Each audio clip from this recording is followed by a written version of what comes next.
and welcome back to the beginning of another week. We are 2 weeks into our Persephone period right now. So everything in the garden is peacefully paused until February.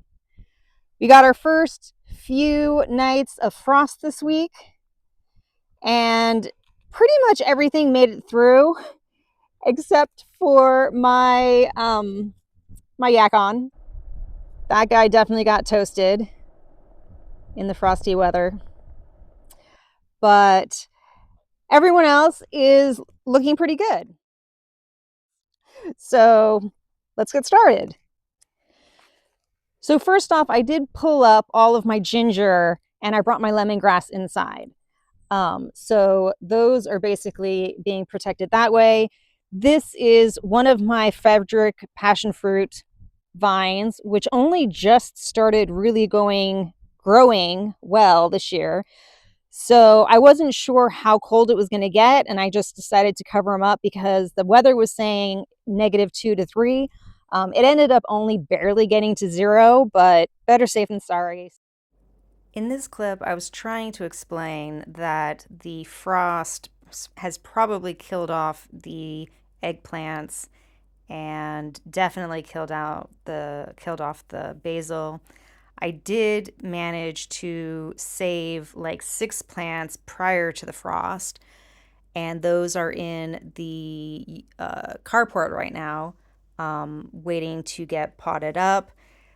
But at this point, I think most of the other plants that I had been leaving in that other bed are probably just going to fade away this winter. Out here, my dahlias, I'm going to go ahead. There's dahlias over there, and I have some dahlias here, which I'm going to leave in the dirt because it doesn't get too cold. The problem is that we do have a lot of rain.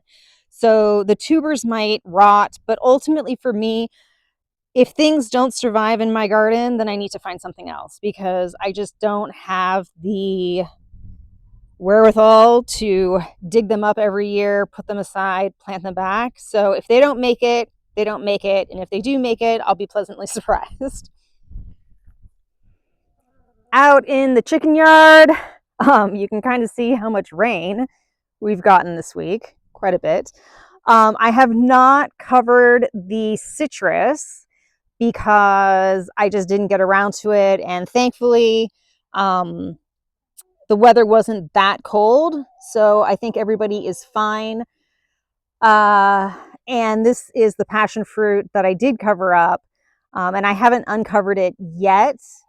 And some of the work that I've been doing is I finally got around to covering this, and I will fill it with dirt, and that's going to be one of their 2 chicken salad bar / grazing beds. Out in Squash Island, the island is no more, basically. Yeah, I did manage to clean up and pull out some of the stuff. I am thinking about maybe planting in this space next year. So I've started kind of excavating the rocks from this area because like the whole property is covered in these like pretty giant rocks. But I've been basically taking them out and they all get relocated up into this driveway. And honestly, last year I probably did about like that much plus this side, and then so far this year I've done like that little kind of moon section over here, but realistically I think we definitely have enough rocks where this entire thing will basically be a redone driveway by hand, with all the rocks that I've taken from pretty much all of this space. There's actually there's a bunch of rocks piled there. A big thing that got delivered is obviously my annual mulch pile. I usually get at least 1, if not 2 of these deliveries every year. So this is my first one, which gets counted towards 2026 because basically it starts to cover things. And then I may order another one in the spring just to finish up.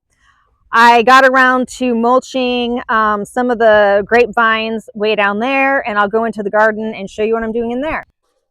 So back in the garden, I'm way over here because one of the things that I've been waiting for is all the mulch in my paths to kind of start decomposing. So this is like 2 years worth of mulch, which I'm now digging up.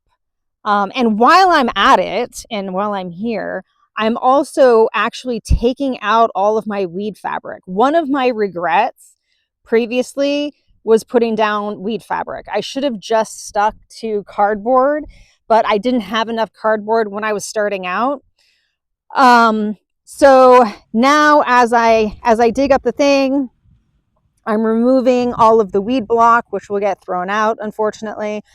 And then I'm using my big sieve over there to put on one of these barrels so that I can collect the good dirt. And then all that dirt is being moved into the front, which is where we'll go now, so I can show you the big physical change that happened in the yard down over there.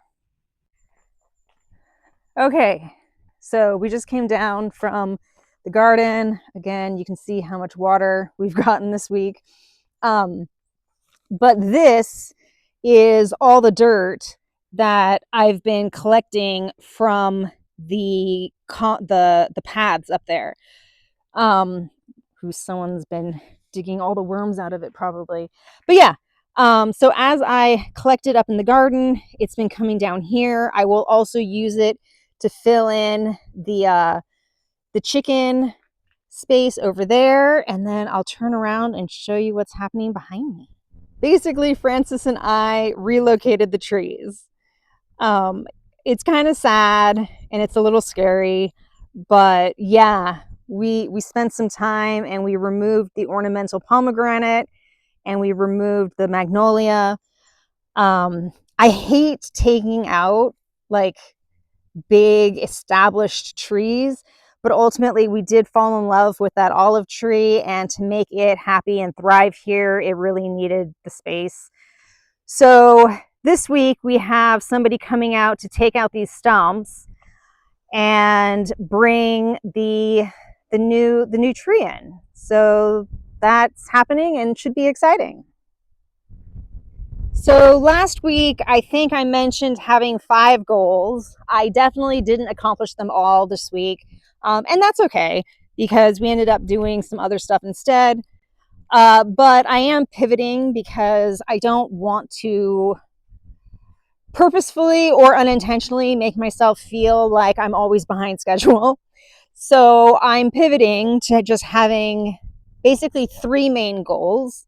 And then if I get those done, I'll have 2 like gravy goals. So for next week, or for this coming week, it's definitely planting the plants. So that includes the peppers and aubergines that I dug out of the garden. It includes the plants that I've bought that have been waiting to go somewhere. And that really, really needs to get done. I'm going to continue working on harvesting compost and moving those over into the patch that I showed you. If I get those 3 like primary priorities done, the next things that I need to tackle are the strawberry bed. It's been 2 years at least that I haven't done anything to this bed, and it's overgrown with weeds. I was silly and thought it would be cute to put these like wild strawberries in, and then I basically found out that they're somewhat aggressive and invasive. So when I dig this whole thing out, I will be removing those completely. And yeah, things happening in the house are the guys coming to remove the stump. We have a guy coming to deliver firewood. We may have a French agency coming to physically inspect our solar battery installation, because the electrician has basically, like, they tried to appeal the rejection decision. So they're actually going to send somebody out to look at the installation and tell us for sure that it's not going to work, or they might go ahead and give us a pass. That is it for this week. I know it's Thanksgiving, so I wish everybody in the States a very happy Thanksgiving. And I will leave you with Miss Red, who's running away. But yeah, I hope you had a good one, and I will see you next week. Bye.